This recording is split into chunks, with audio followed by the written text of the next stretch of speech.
Tu as enfin atteint un niveau avancé en français. Tu as appris toute la grammaire qu'il était possible d'apprendre. Tu parles hyper bien. Tu regardes et comprends des vidéos YouTube comme celle-ci. Seulement, un problème subsiste. Tu ne comprends rien aux natifs qui parlent vite, font des contractions à tout bout de champ et utilisent des mots d'argot que tu n'as jamais entendus. Aujourd'hui, je te dévoile les secrets du français parlé. J'analyse pour toi un extrait d'une émission de télé très populaire que tu connais peut-être sous sa version anglaise Hot Ones. Avant de commencer, laisse-moi te dire pourquoi regarder du contenu authentique en français est absolument crucial lorsque tu as un niveau intermédiaire ou avancé. D'abord, cela semble évident, mais c'est en s'amusant que l'on apprend et que l'on mémorise le mieux. Ensuite, parce que le français parlé est une langue à part entière et c'est une langue que l'on n'apprend pas dans les livres et donc il faut une période d'immersion pour se familiariser avec cette nouvelle langue. Et quoi de mieux pour simuler une immersion que de regarder des séries ou bien des films en français? C'est d'ailleurs en regardant la série Baby en version originale que j'ai commencé à apprendre l'italien. Mais maintenant, j'utilise Lingopie. C'est une plateforme de vidéos à la demande sur laquelle on trouve des milliers de films et de séries et même des chansons à regarder ou à écouter, mais de manière active. Oublie les séries que tu regardes en scrollant sur ton phone, affalé sur ton canapé. Là, tu es vraiment en écoute active. Laisse-moi te montrer comment ça fonctionne. Tu peux cliquer sur n'importe quel mot pour avoir une traduction immédiate. Tu peux aussi ajouter ces mots que tu ne connais pas dans une liste de vocabulaire et ça va créer automatiquement des flashcards qui seront personnalisés puisque c'est toi qui ajoutes les mots.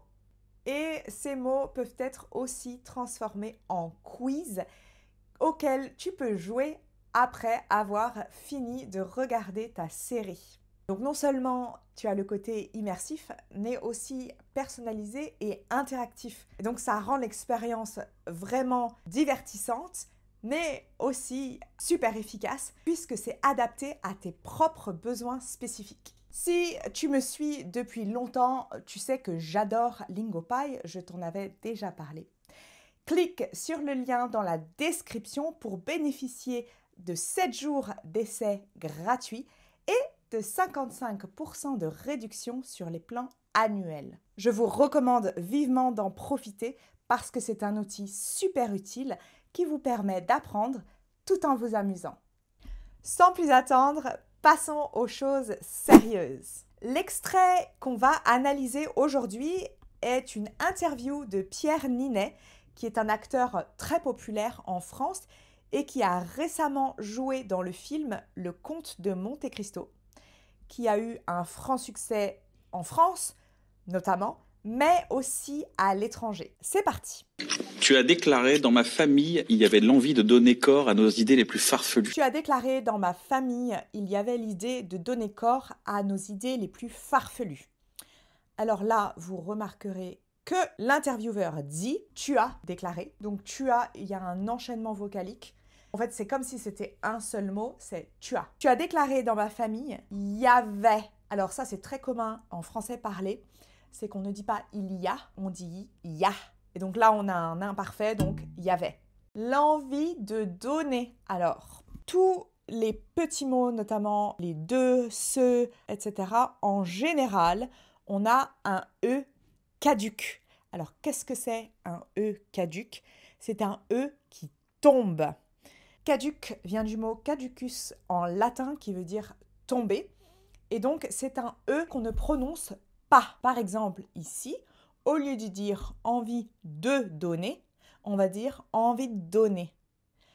Et pour que vous voyez bien à quel point on n'entend pas le E, en fait, carrément, le D va venir se placer après envie.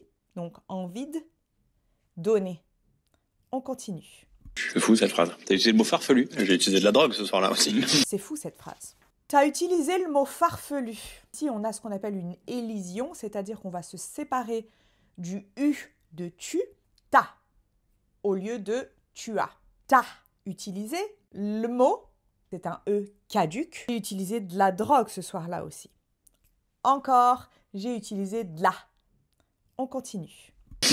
Parce que cette phrase est bizarre. Et j'ai utilisé le mot farfelu. Tu as un père philosophe, critique de ciné. Oui. Tu as une mère prof en art plastique. Oui. Parce que cette phrase, parce que devient parce que.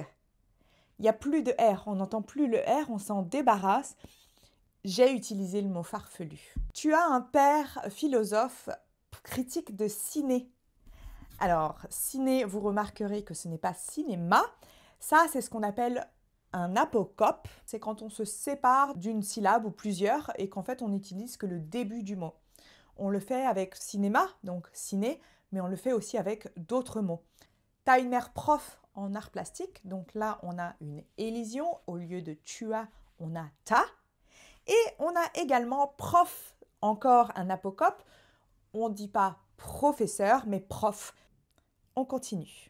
Donc tu as une famille qui prône un peu l'ouverture, la curiosité. J'ai grandi dans un univers quand même assez créatif. Tu as une famille qui prône un peu l'ouverture, la curiosité. J'ai grandi quand même dans un univers assez créatif. Quand même, c'est comme parce que dont on a parlé avant, on va se séparer du M. On va dire quand même. Certaines personnes de certaines régions ne disent même pas quand même. La voyelle nasale en devient un et ils disent quand même. J'ai grandi quand même dans un univers assez créatif. On continue. J'ai eu cette grande chance, mais assez tôt j'ai découvert le fait de faire rire les gens. J'ai eu cette grande chance. Mais assez tôt, j'ai découvert le fait de faire rire. Le fait de faire rire. Là, on a deux phénomènes qui se passent. On se sépare du E de deux et le D se transforme en T. Au lieu de dire le fait de faire, on va entendre le fait de faire. Le fait de faire. Quand le D se transforme en T, c'est également très courant en français, notamment quand le D est suivi d'une consonne. Par exemple, dans les mots vodka. On ne dit pas vodka, on dit vodka. Et après, puisqu'on a faire qui se termine par un R et rire qui débute par un R, là, on a un R qu'on appelle grasseyé.